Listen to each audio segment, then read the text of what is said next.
Good afternoon, Jack Olesker here again. I know that the last episode was a little bit dark, okay, but there's things about every business that are dark, and it's good for you to understand that if you're getting into this business. And one of the important things to understand, just to reiterate, is that don't think that people are going to understand you as a writer or a producer or a director. They can't, because that's not what they are. You can expect them to care and to cheer you on, but don't expect them to understand what it's like, because they won't. So with that said, let's move on to something that's a little bit more positive. Let's get back to my career in this crazy business we call show in television, primarily animation. And we're going to go back, wow, I can't believe it. We're going back 40 years to 1984. Gosh, a lot of you probably weren't even alive. But that was the year, in 1984, 85, when I was really getting my stride in television. I'm doing the Care Bears. I had done the Littles already. Story editor now for the Care Bears. And I'm pounding out a lot of episodes on my own. I'm assigning them out. We're right on schedule, which is just great. Everybody's happy about that. And Lori Crawford calls me into her office one day, and she says, Jack, doing great on the Care Bears, and you're coming kind of to the end of that. So we want to have you do something else. So I said, what's that? She said, we want you to write. So I said, that's fine. I've been mostly story editing, writing some of the Care Bears episodes, but writing is my first love. So Lori said, we've got this series called The Get Along Gang, and it's with CBS. Excuse me.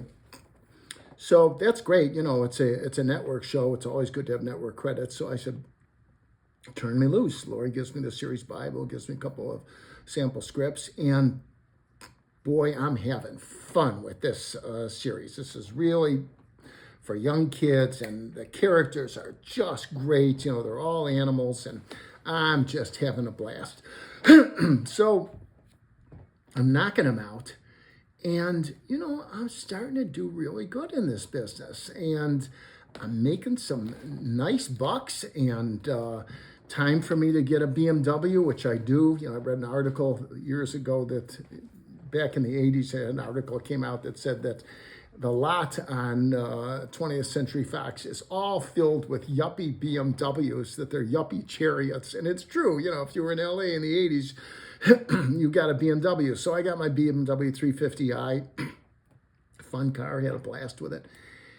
And about 4 or 5 episodes into knocking out these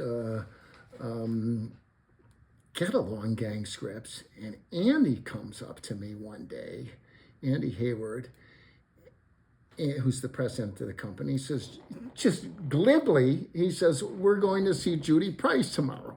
Oh my God, okay.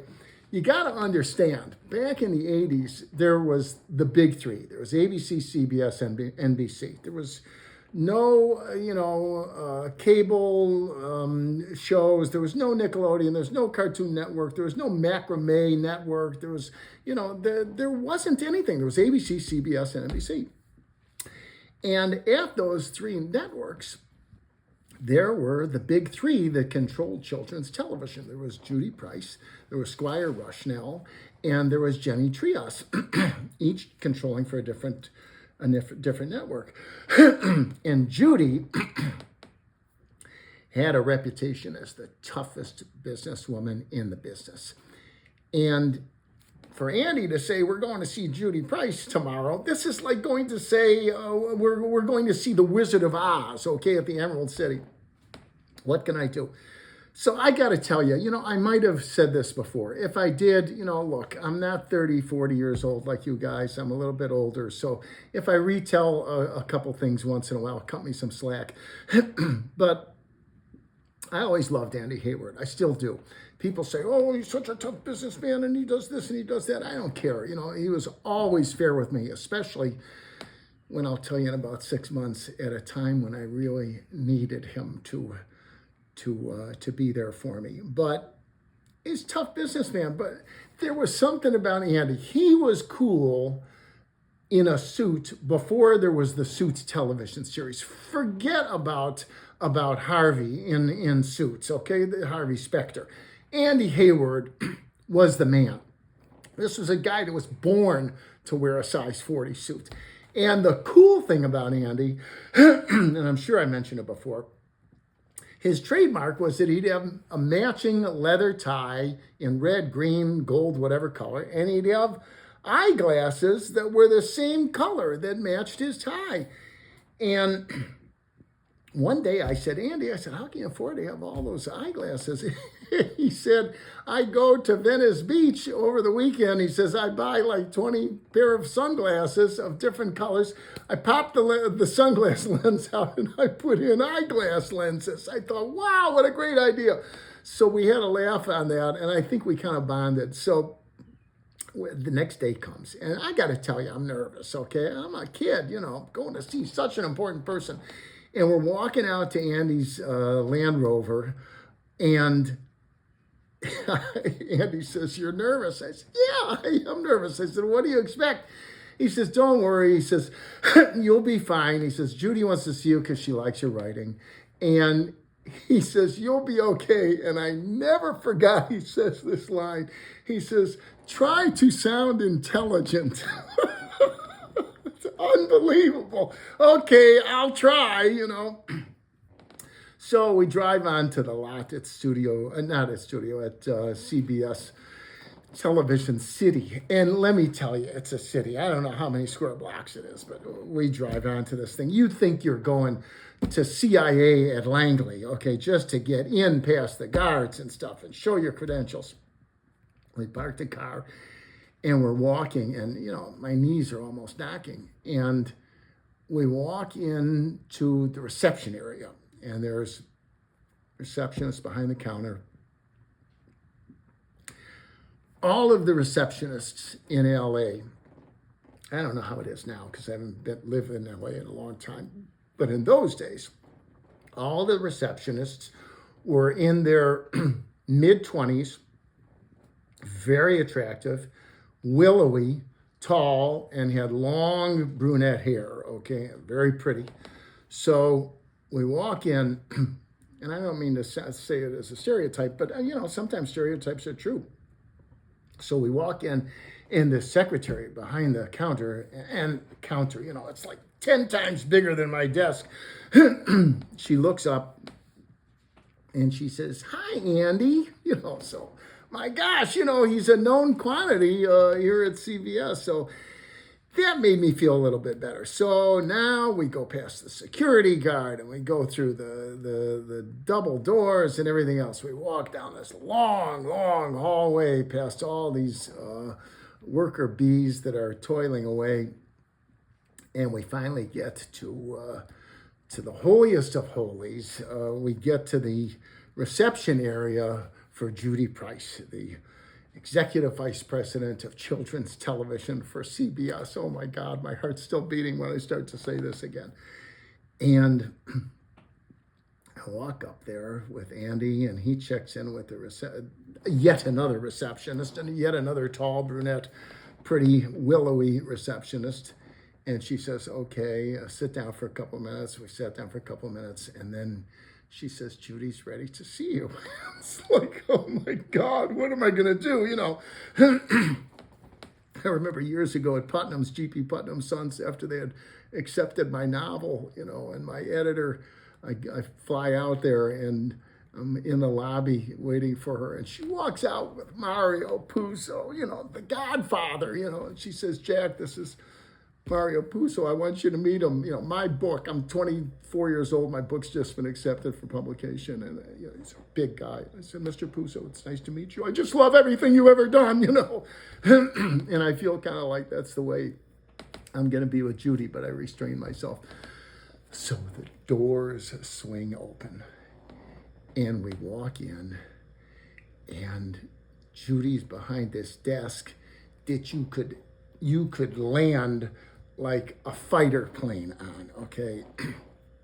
And there's Emmys all over the room, you know, the sunlight's coming in and glinting off the Emmys, and I'm like blinded and stuff. And, you know, she's got this nice seating area off to the left, and she's behind this desk. And I don't even want to think, you know, how much the St. John's knit suit that she was wearing cost. But she stands up, and it's like, as she stood up, it's like there's rainbows bursting in the sky, you know, and there's like sunbeams coming down.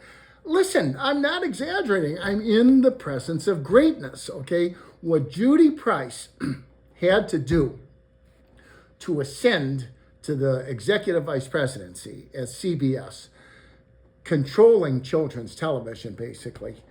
I mean, I can't imagine what this woman had to go through in order to ascend to that level. So, you know, I have like ultimate respect for her.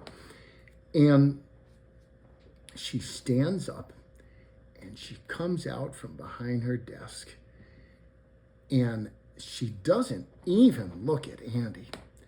She looks at me, and this is, if you knew Judy, you know this is like exactly the opposite of what she's like. She throws her arms out and says, "Jackie Poo." Well, there's only 3 people in the world that have ever called me Jackie. That's the woman on the other side of this camera. Andy Hayward always used to call me Jackie, and Judy Price. And she says, "Jackie Poo."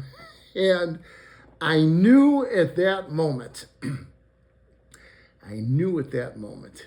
that I had arrived, okay, that I had reached the next step on the mountain that I was climbing. And in retrospect, I look back and I wonder, why did Andy take this young, new writer to see Judy Price? You know, I talked to you before about angels with a capital A, like Jerem Clapper, the guy that was the head of the Great Books Foundation, headmaster of my school, got me started writing.